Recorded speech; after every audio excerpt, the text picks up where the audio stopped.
Surprisingly, this is a mousse styling review rather than my usual preference for gel, and I can't wait for you to see the wash day results and the 2 following refresh days as well. So let's get started with wash day, where I'm adding a lot more water to my hair.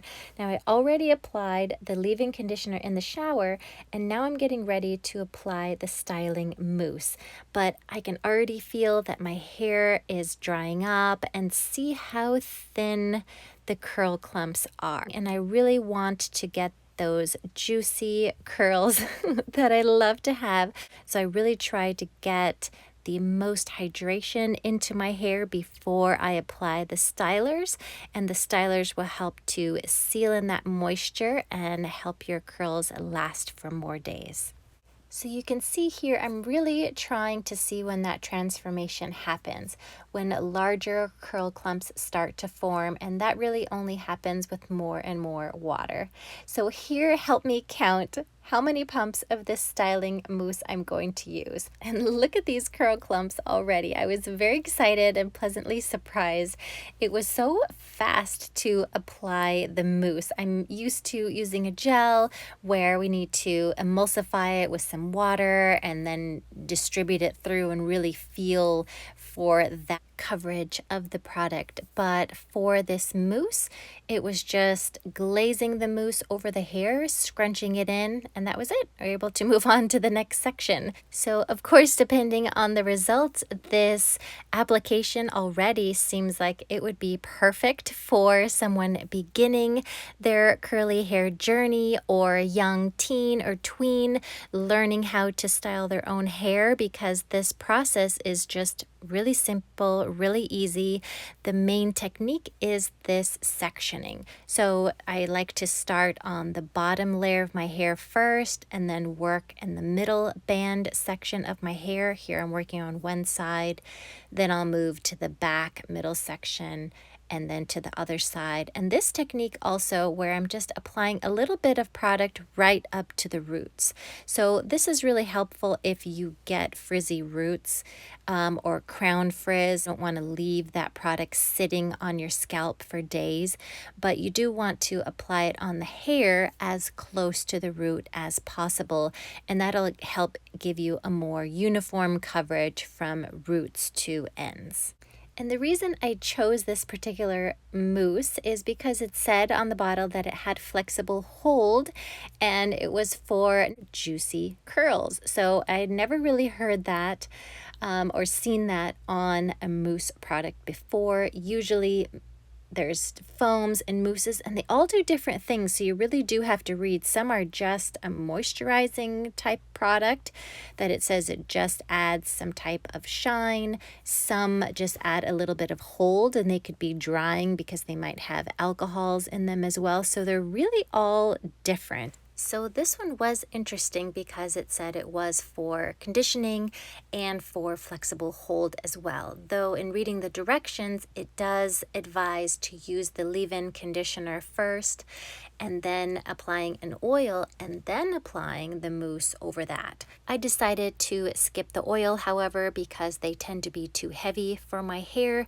and also difficult to wash out at times. And here, for some extra insurance on that crown frizz, I'm just glazing over some more mousse just over the top, and then scrunching. Yes, I've got a little guy here. Real life curly hair styling here at home. It still can be done. So here I am scrunching at the roots because I want to give my roots a little bit of lift. I have loose curls, so this helps to encourage the curl to start right at the root and have it not be stuck to my scalp. So it just helps to get it started, get it lifted before I begin the drying process.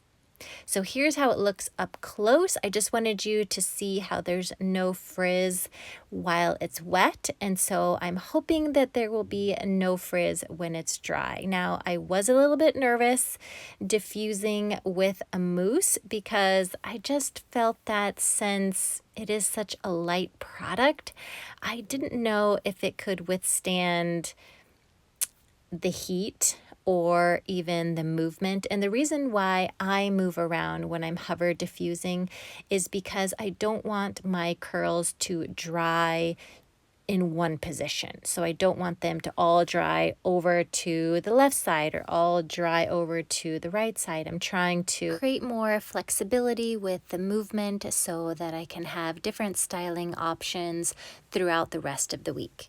And here's how it looks just after about 5 minutes of drying. And I did stop because I started to see some frizz already. So I'm just going to touch up that frizz with one more pump of the mousse by just glazing some over the top and putting a little bit extra on the ends of my hair, which desperately need a trim.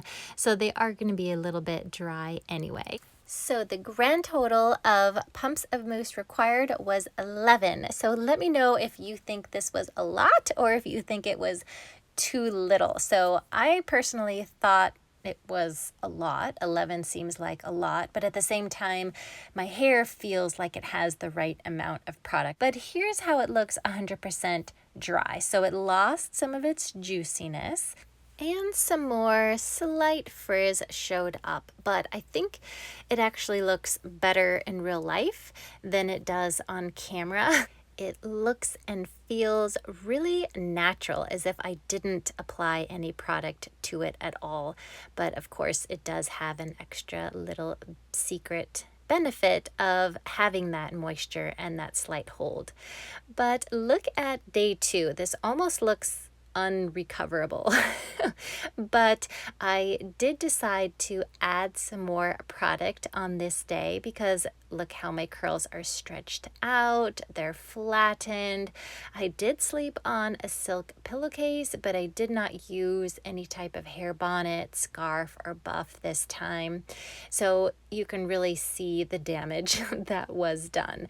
So let's count how many pumps it's going to take to refresh this hair. Already the bottom, instead of 2, I'm just going to use 1, and I'm just going to quickly go through. I'm not going to be a perfectionist, but I just want to revive the curls. So bring back some moisture, bring back some shine, and try to tame down that frizz that has popped up. So again, I'm using my same sectioning technique, but this time I'm not adding any water to my hair. Instead, I'm just relying on the water and the oils in the product because I really want to retain any volume that I have left and just try to add some more hold for that frizz that has been created and add some more shine back. So overall, it's only taken me 5 extra pumps of the mousse, and I actually think that day 2 hair looked better than day 1 hair. So I don't know if that means that if I applied